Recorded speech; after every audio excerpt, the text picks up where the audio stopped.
G'day viewers and welcome to a weekend edition of TFU. I held this over for a little bit because I was hopeful AngryAussie would be over this weekend and we could do one together. Unfortunately, not to be the case. He's hurt his back on top of everything else with his legs falling over and blood being poison.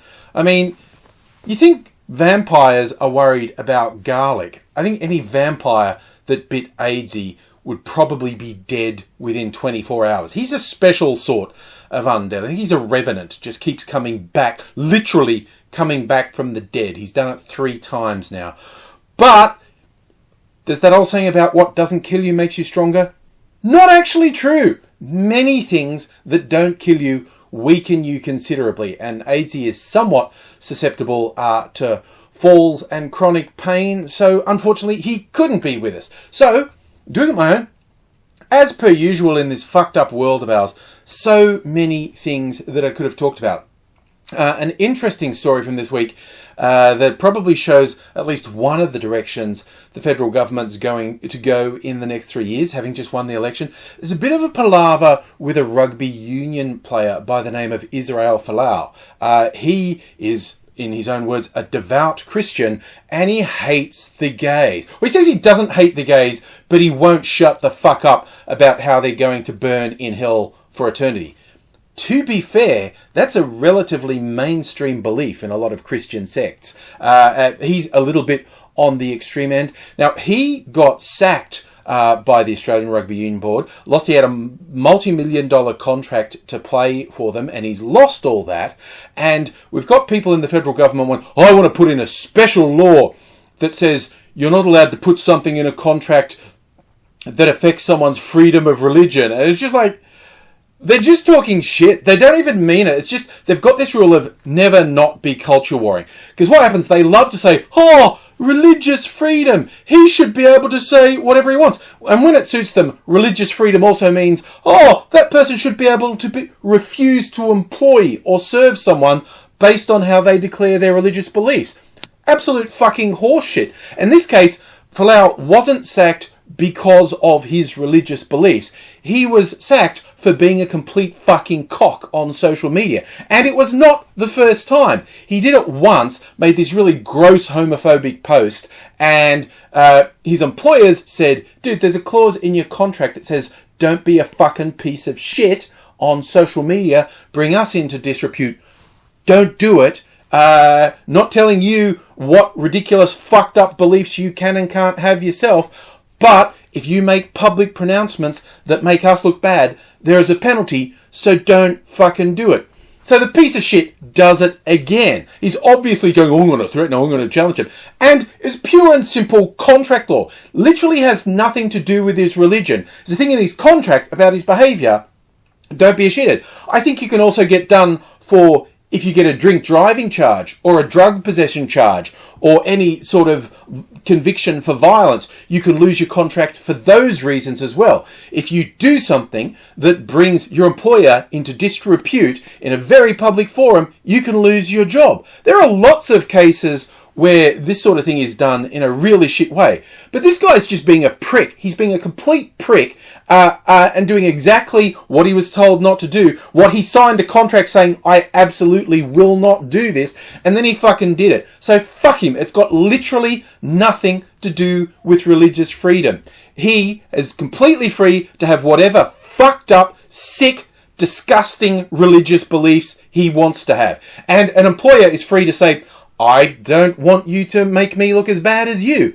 And you've got these people in the government, we should definitely do something. We should stop that. It's like, right, so the party of small government, the party of the free market wants to dictate how and when companies can enforce rules. And it's the bullshit they're talking about is completely impractical. It's completely impossible to just do a tiny little sliver and say, if someone's an hideous fucking bigot for religious reasons, then you shouldn't be able to punish them for it.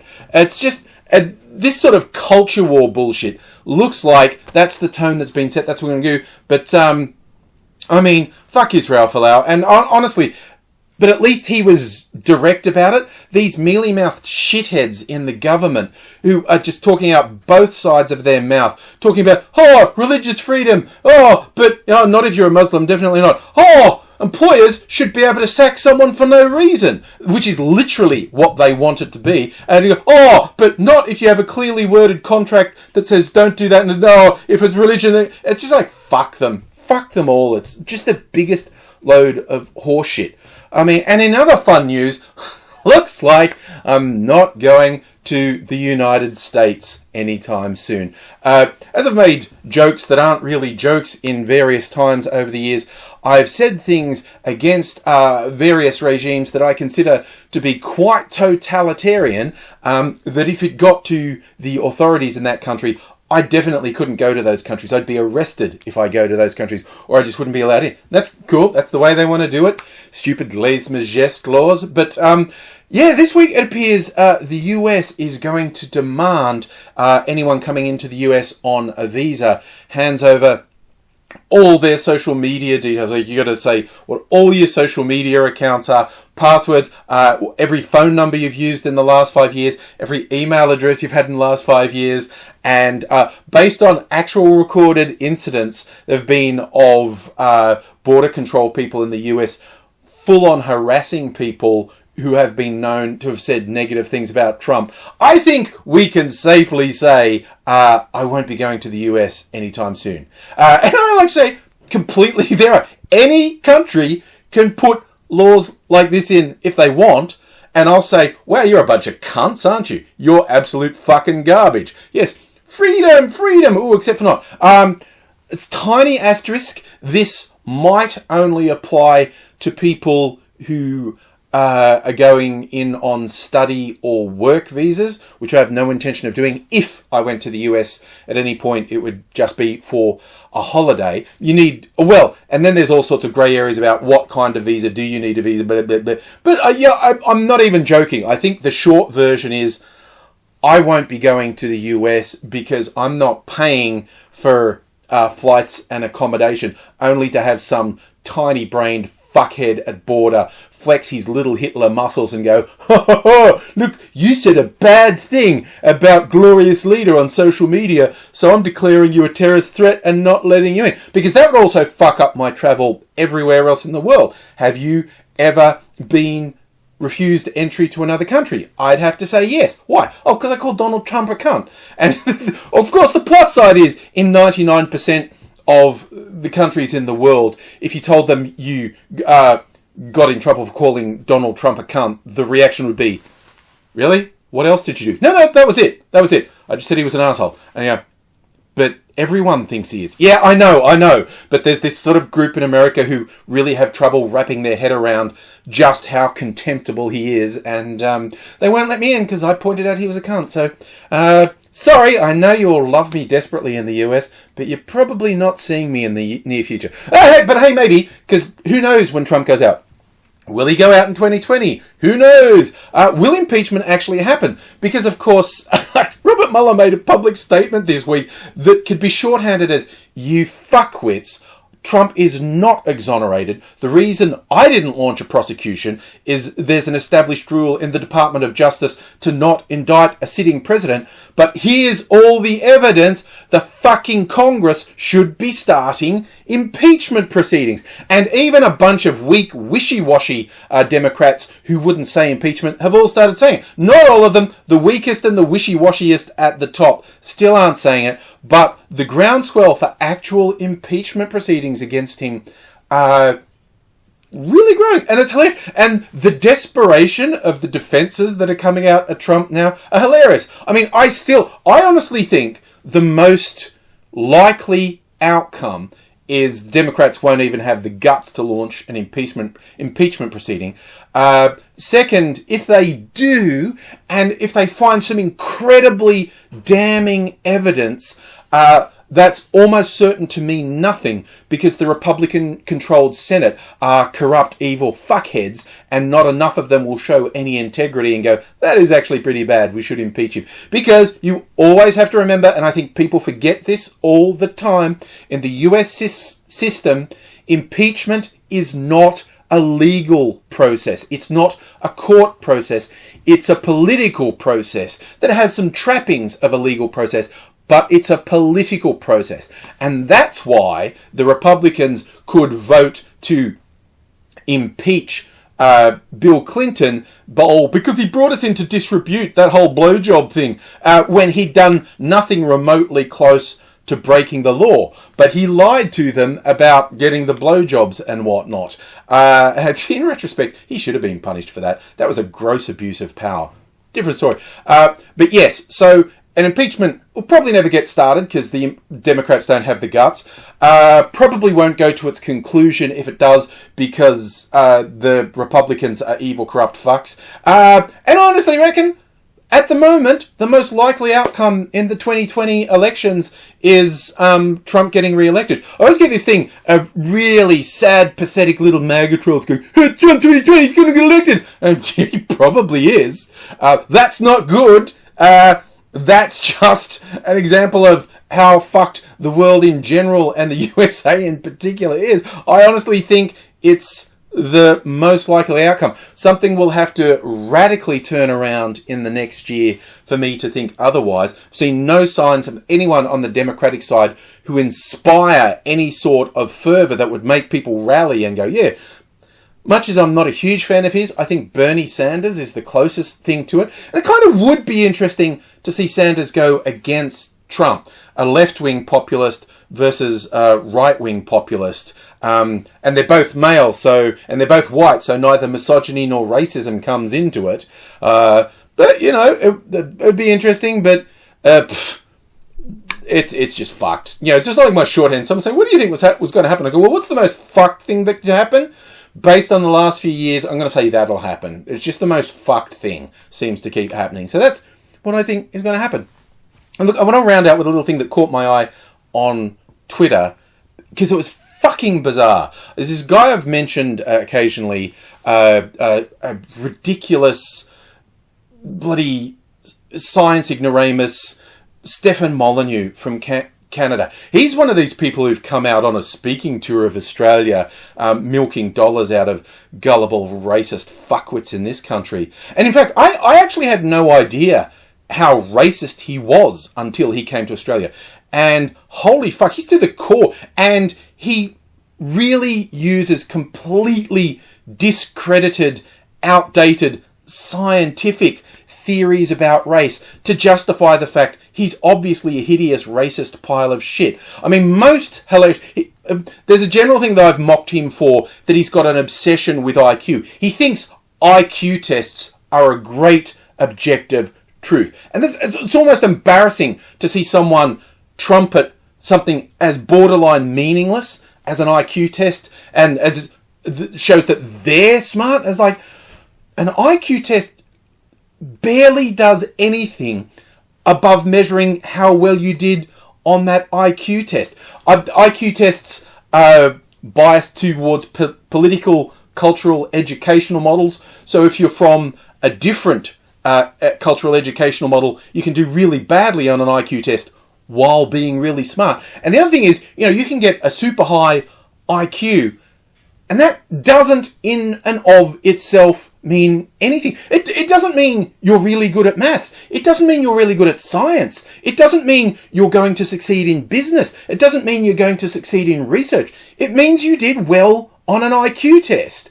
And particularly once you start getting to things like the Mensa Society, which is just a scam for gullible, vain people, it's trumpeted as being some great truth, and it's borderline meaningless. And he's absolutely married to it. I mean, the way he wants to equate IQ and race is like one step removed from phrenology. Now, and I was going to say, the most embarrassing thing he ever did, which, again, these people are never held accountable for any of their fuckery. So he's not embarrassed by this, but I'm embarrassed for him. He literally said one day, oh, so you say there's no such thing as race. Race is a construct. Well, then you won't mind getting this organ transplant from a black person. He literally thought you couldn't get organ transplants from people with a different skin color. There are a whole bunch of reasons that organs may or may not be compatible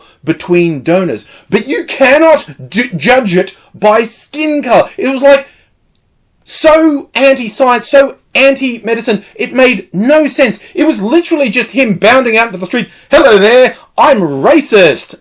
What? No, I'm not. Oh my God. It's just ridiculous. Anyway, I wanted to bring him up because there's this guy called Michael Shermer who apparently publishes a magazine called Skeptic magazine. He's a big voice of the skeptics, the rational people. It's one of these things why I refuse to associate myself with people on the internet who primarily self-identify as atheist or skeptic, despite the fact if you're not talking about issues of gender or race, there is a really solid chance that the overwhelming majority of their views are the same as the overwhelming majority of my views. But I won't associate with them because these little communities have become infested with misogynists and racists. And they do the thing about, facts don't care about your feelings. And then every one of their arguments is a motive. Every one of their arguments is contradicted by actual science. Okay, don't you remember when we were 10 years old, we were taught that boys have a penis and girls have a vagina? That's something at the comprehension level of a 10-year-old. Actual science is different to that. And it's just like, so anyway, this skeptic guy went on Molyneux's podcast, probably his YouTube channel, and then actively praised him on Twitter. Said, this guy, he's such a great speaker on the need for reason. And everyone went, what the fuck are you doing? That guy is a hardcore fucking racist. He uses anti-science tropes about IQ to say black people are stupid. And this guy, this skeptic's defense was, I didn't know. I went on his show with doing no research. And he was just very nice to me. Yeah, and I imagine in the course of your discussion, he restrained himself from randomly blurting out, well, black people are dumb. Did you know that? That's just science. Oh my God. And so he's a skeptic. So I'll put on my skeptic hat for the moment and I'll go, So the situation is, a person who fancies themselves an intellectual goes on a forum with someone who is primarily known for their racism, talks with them, actively promotes them after the fact, and that entire time they were unaware of this person's racism. They are unaware of the fact they are validating and actively praising a racist, despite the fact literally the first line of Stephen Molyneux's Wikipedia entry talks about his racism. So, if I were a skeptic and I looked at that whole chain of events and going like, well, either this guy is so fucking stupid, he'll go on a public forum with someone and then actively praise them while knowing nothing about them, with whatever blowback there might be, or he's fucking lying. I mean, as a skeptic, which one of those seems the most likely? I mean, surely this guy wouldn't be actively promoting someone that he knows regularly promotes racism and then comes up with the least convincing excuses ever when there's more public blowback than he expected from the craziness of actively praising a racist. I mean, what could that mean? I mean, surely he's telling the truth, right? Which, silver lining, if you happen to be a very well-known Nazi pedophile who wants to brush up your public image a bit by getting someone who fancies themselves an intellectual to praise you, invite this dipshit onto your podcast and just be nice to him, and he'll tell you that you're great, and he'll tell the world you're great, because the only other alternative is he's a lying sack of shit, and that wouldn't be true, would it?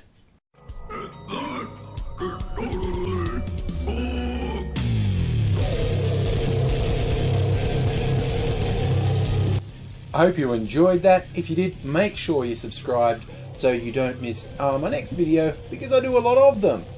Jump in with a comment on this video or let me know what you'd like me to do in another video, and hit me up on the various social media as well. Your support means a lot, so if you tell other people about the videos, that is one of the most positive things you can do to support me. Just share the video with your friends, put it on your social media and tell them they should subscribe and join in. Or remember this easy song. Subscribe to AngryAussie and share this with your friends.